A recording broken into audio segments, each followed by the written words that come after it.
As the financial plight for many became desperate last year when the effects of the pandemic hit, Gillingham Street Angels came to the rescue for thousands of people across the Medway towns. Neil Charlick moved here 6 years ago and was surprised when he walked around the area. Amazing amount of homeless people on the streets. Just concerned me, there was a lot of homeless people. I've been homeless myself a long time ago, so a lot of the problems they have now I'd already experienced. Having faced addiction problems and been homeless himself 30 years ago, he knew exactly what was needed. He started with a rucksack, offering a pot of tea or a pair of socks. Soon he was joined by other volunteers and it grew in scale. So we thought what we'll do, we'll open the shop and we will see whether the shop will pay for the soup kitchens would help us out. COVID then came along. We had to shut the shop, turn it into a food bank. So then instead of just being, say, £1,000 a month out of pocket, we were then going to be £2,000 a month out of pocket because we now had to pay for the food bank and pay for the food. We were very lucky. There's some good support in Medway from even the council. The council have been amazing with us. They've been fantastic, looked after us. Churches have looked after us, members of the public, supermarkets.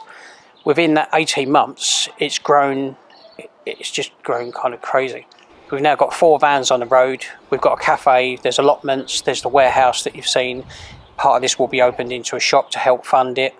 The hub that won't ever go back to being a shop. That will just stay a permanent food bank. Last month that fed 7,500 people. The demand is huge.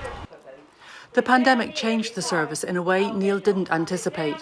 People who never expected to suddenly found they needed it. The Angels provide hygiene packages, cheap or free furniture, home essentials and clothing bundles. No one who comes has to prove need.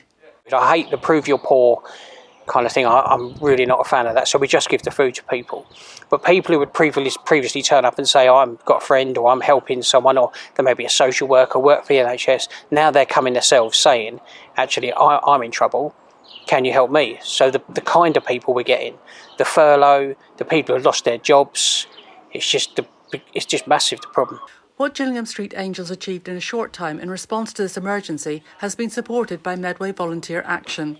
So groups like us that have grown, and it's kind of mind-boggling how we've grown, and it's hard to keep up.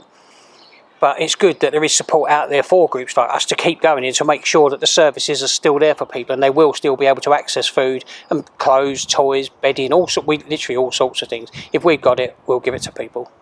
While he's touched the people who consider him a lifeline nominate him for awards, it's not a motivation for him.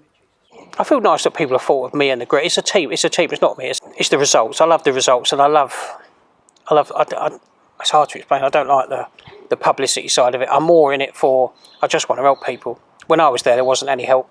Spurred on by his own personal experience of needing help, Neil Charlick is simply satisfied by being able to help people with complex needs to get back on their feet. He worries now that when restrictions are lifted, evictions will start again for those who will no longer have support when they can't pay their rent or bills, and the need for the Street Angels will once again rise. Sandy Fleming for Rainham News.